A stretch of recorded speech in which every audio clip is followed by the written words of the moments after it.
Për shembull, fëmia I parë, çdo gjë që bën është e rrellë për prindin. Si më thon, edhe fëmia I parë është ai që në thojë ai thyn veshin prindit me veprime të reja të tjera.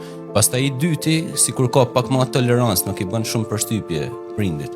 A është e vërtet me psikologjia apo jo? Shiko, deri diku është e vërtet, por secili fëmijë ka karakterin e vet. Për shembull, po tek fëmijët e mi, I madhi natyre qetë, sigurisht u mësova me atë qetësinë dhe adrenalinën e kësaj qetësie. I dyti pastaj adrenalin ndryshe, më I vështirë, më kërkues, pra gjë që nuk I kisha marrë tek fëmia I parë, kështu që automatikisht u mësova me diçka të re.